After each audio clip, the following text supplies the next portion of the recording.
வணக்கம். தமிழ் எஃப்எம் செய்திகளோடு இணைந்து கொள்ளும் நான் மகளினி கமலநாதன். முதலில் தலைப்புச் செய்திகள். பல்கலைக்கழகங்களுக்கான விண்ணப்பங்கள் கோரப்படும் திகதி அறிவிப்பு. பொது வேட்பாளர் விடயம் சாத்தியமற்றது. பெண்தங்கிய கிராமத்தில் சிறந்த பெறுபேறுகளை பெற்ற இரு சகோதரிகள்.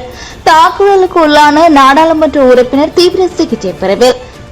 யாழில் பெரும் மோசடி குற்றச்சாட்டில் கைதான போலி வைத்தியர். அஸ்வசும இரண்டாம் கட்ட விண்ணப்பம் கோரல் தொடர்பில் வெளியான தகவல். மோட்டார் போக்குவரத்து திணைக்களத்தின் முக்கிய அறிவிப்பு. சிறுவன் மீது கொடூர தாக்குதல் நடத்திய நபர் கைது.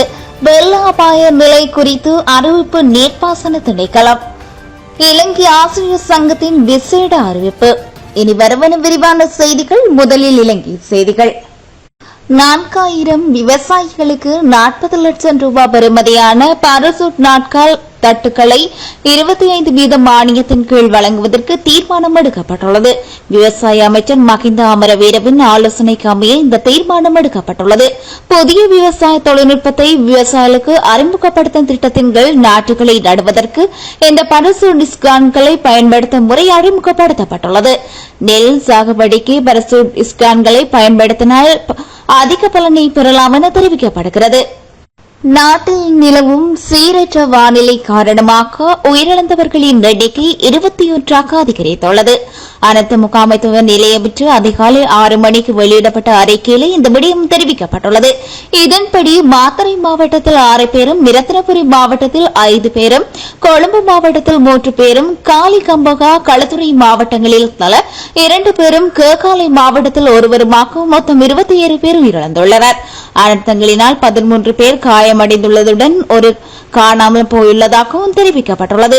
மழையுடனான வானிலையினால் 13 மாவட்டங்கள் முற்றாக பாதிக்கப்பட்டுள்ளதாக தெரிவிக்கப்படுகிறது. இலங்கையின் ஒத்தேச புதிய மின்சார சட்டம் அரசியல் அமைப்புக்கு முரணானது என உயர்நீதிமன்றம் கட்டறிந்ததை அடுத்து புதிய இலங்கை மின்சார சட்டத்தை உருவாக்கும் பணியில் ஈடுபட்டுள்ள நிபுணர்களை இலங்கையின் முன்னாள் பொது பயன்பாடுகள் ஆணைக்குழுவின் தலைவர் ஜனகரத்ன நாயக்க விமர்சித்துள்ளார். உயர்நீதிமன்ற தீர்ப்பை தொடர்ந்து ஊடகங்களுக்கு கருத்து தெரிவித்த ரத்னநாயக்க சட்ட மூலத்தை தயாரிப்பதில் ஈடுபட்டுள்ள தொழில் வல்லுநர்கள் அதன் அரசியல் அமைப்பு தன்மையை அறிந்திருக்க வேண்டியது அவசியம் என்றும் குறிப்பிட்டுள்ளார்.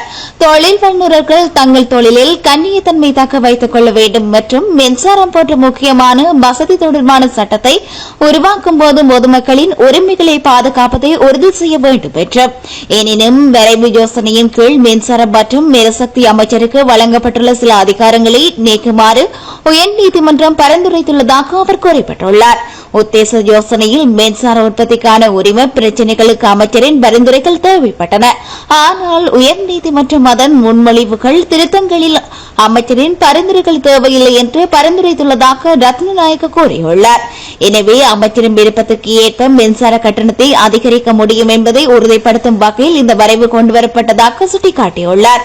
இதேவேளை இந்த ஆண்டு $700 மில்லியன் லாபம் ஈட்ட திட்டமிட்டுள்ள நிறுவனம் ஒன்றை அரசு அவசரமாக தனியார் மயமாக்கக்கூடாது எனவும் ரத்னநாயக்க குறிப்பிட்டுள்ளார்.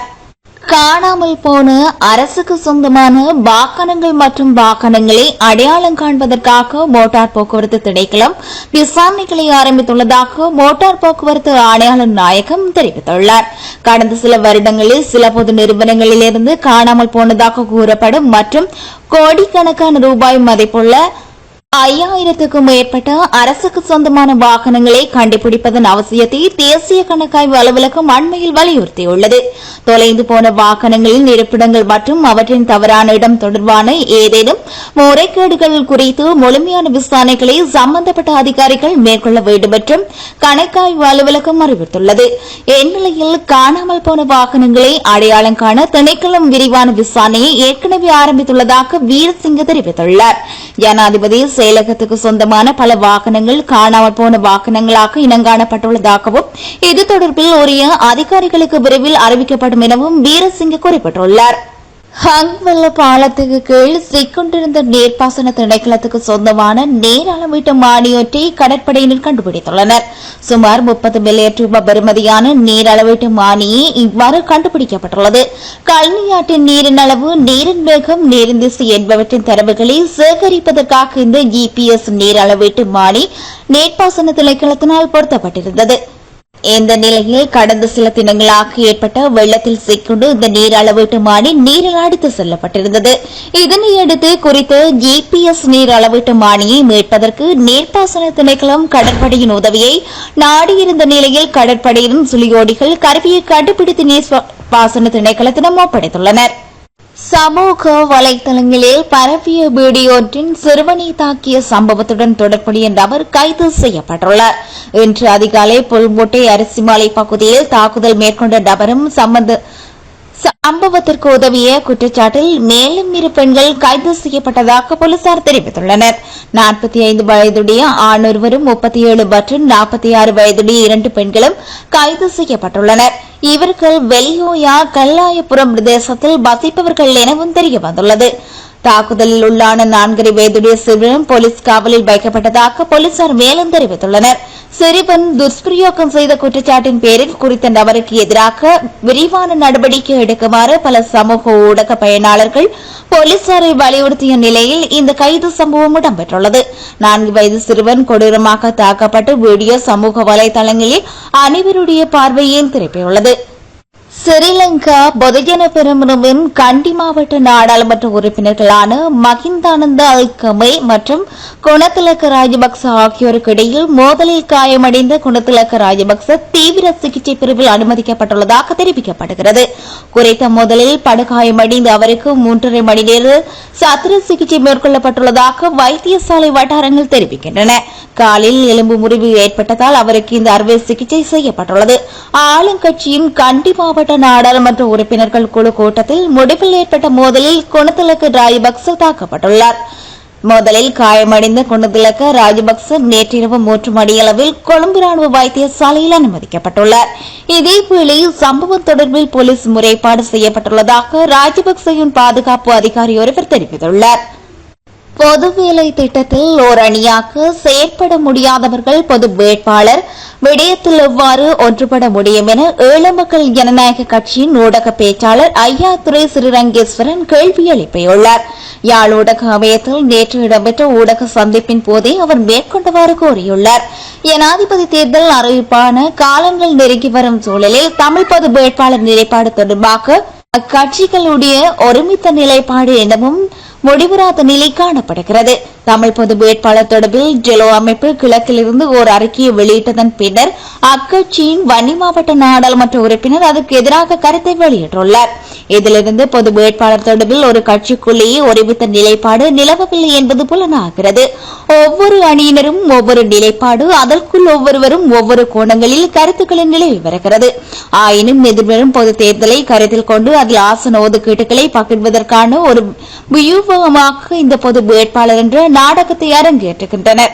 இலங்கையில் சிங்கள மக்கள் பெரும்பான்மையினராகவும் அடுத்த நிலையில் வடக்கு கிழக்கு மற்றும் மலையக தமிழ் பேசும் மக்கள் மட்டுமல்லாது தமிழ் பேசும் முஸ்லிம் மக்களும் உள்ளனர்.